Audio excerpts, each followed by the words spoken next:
राजधानी रांची के नामकुम थाना क्षेत्र में कल देर रात 3 व्यक्ति की मौत हो गई।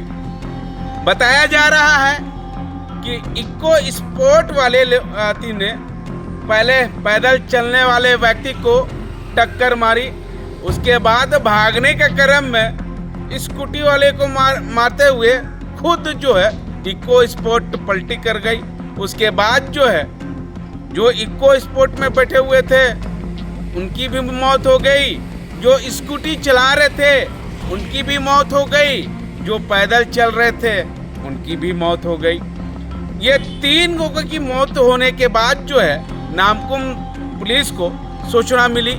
सूचना मिलते ही घटनास्थल पर पहुंची शव को अपने कब्जे में लेकर पोस्टमार्टम के लिए भेज दिया गया है रिम्स।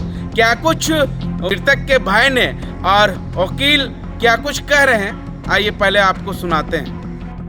एक दिन पहले भी वहाँ पर हमेशा आए दिन दुर्घटना होती रहती है, तो कॉमन सी बात है सर वहाँ पर। अच्छा, हादसा जब हुआ था तो वहाँ करीबन 40 से 50 लोग थे, बट बॉडी को तुरंत ही प्रशासन के द्वारा सतर्कता दिखाते हुए तुरंत ही उसको जो भी घटनास्थल से हटा के सुरक्षित जहाँ भी उनका ट्रीटमेंट हो सके वहाँ डिलीवर किया गया। एक घटनास्थल पर मलबे थे लेकिन बॉडीज़ नहीं थी, एक आध बॉडीज़ थी जो मतलब क्या बताया लोगों ने? बताया कि वाहन पीछे से बहुत ही तेज़ आ रही थी, ठीक है ना, और कार आ रही थी, और क्योंकि पुल का वो टर्निंग पॉइंट था तो विजिबिलिटी ना इधर वालों की क्लियर थी ना उधर वालों की, लेकिन आवाज़ जो हुआ जिससे लोग जुटे और बहुत ही लोगों का अलग अलग अनुमान था, बहुत ही लोगों के अलग अलग तथ्य थे, लेकिन सत्य ये है कि एक अनियंत्रित वाहन और एक नियमित और एक अनुशासित व्यवस्था की वजह से 3 परिवारों की ज़िंदगी बर्बाद हुई है। मेरे भाई का एक छोटा सा 2 साल का बच्चा है जिसका भविष्य का क्या होगा वो मैं अभी सोच भी नहीं सकता, क्योंकि मेरा भाई अभी पोस्टमार्टम में है। ठीक है, क्या नाम हो गया? मेरा नाम जयशंकर प्रसाद है, मेरे भाई का नाम सोम सिन्हा है।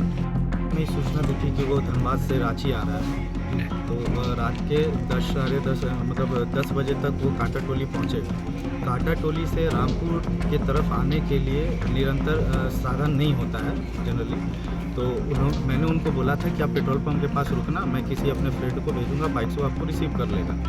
लेकिन उनके फ़ोन में बैटरी कम थी, तो लास्ट बात जो हुई तो उनकी, तो उन्होंने बताया कि मैं पैदल थोड़ा बढ़ा हूँ और यहाँ पर हूँ, ये जो पुल स्टार्ट होता है उसके थोड़ा पहले हूँ। ये समय था 10:12 और इतने में ही बोलने के बाद उनकी बैटरी डेड हो गई।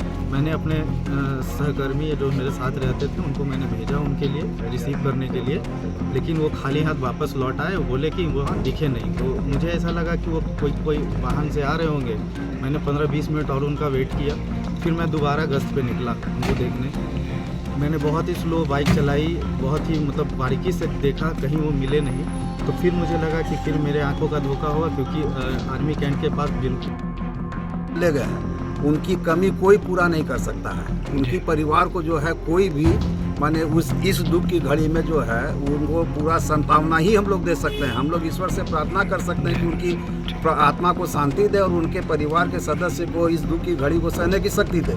लेकिन हर चीज़ अगर कोई दुर्घटना होती है तो उसके पीछे होना चाहिए। रांची में आप कई दिन देखिएगा, अभी कुछ दिन पहले फिर एक दुर्घटना हुई थी जिसमें कि ये मृत्यु हुई थी। और एक चीज़ है, ये बहुत बड़ा रीज़न है, जैसे बिहार में जो है पूरा जो है ड्राई बिहार कर दिया गया है। क्यों नहीं झारखंड में रोज़ जो है आप पकड़ने का काम कर रहे हैं मुस्लिमों को, रोज़ जो है आप दारू का ये अल्कोहल के लिए जो है गिरफ्तारी कर रहे हैं। आप अल्कोहल को पूर्ण रूप से बंद क्यों नहीं कर देते, जिस तरह से बिहार में बंद किया हुआ है। मैं जानता हूं कि अगर अल्कोहल पूर्ण रूप से बंद हो जाएगा तो दुर्घटना का रेशियो जो है कम से कम 3/4 घट जाएगा। हादसा की जानकारी आज सुबह हुई और ये हादसा में जिसको हम लोगों ने खोया है, जो अपने परिचित हैं, उनका तो दुख ही है। इस हादसा में 3 लोग की मृत्यु हुई है, ये जान के अपार दुख हुआ है। लेकिन एक बात मैं ये बतलाना चाहूँगा कि सरकार रोड बनवा रही है, लेकिन उस पर जो है कार्रवाई करते हुए जो है ये करना चाहिए कि उस पर कैसे एक्सीडेंट रुके। नित्य रोज आप देखते हैं एक्सीडेंट होता है, और जिस पॉइंट में ये एक्सीडेंट की बात हो रही है वो खतरनाक पॉइंट है। वहाँ पे तो लाइट का ऐसा प्रोविज़न होना चाहिए जबकि वहाँ अंधेरा रहता है, और जबकि वहाँ प्रतिमा लगी हुई है। नाम था इनका। और ये माने व्यक्ति, देखिए व्यक्ति की भी पहचान होती है। इस व्यक्ति की यह पहचान थी कि किसी के साथ में इसका कोई भी आज तक किसी तरीके का विवाद नहीं हुआ था। जितना हंसमुख थे, जितना काम करने में सहयोग करते थे, अधिवक्ताओं का भी करते थे, और साथ में अपने साथियों के साथ में जो उनका प्यार था वो आज आप देख रहे होंगे। जितने उनके कर्मचारी यहाँ पे आए हुए सिविल कोर्ट को, उसको देख के आपको ये एहसास हो रहा होगा कि वो कितने इन लोगों के चाहते थे। और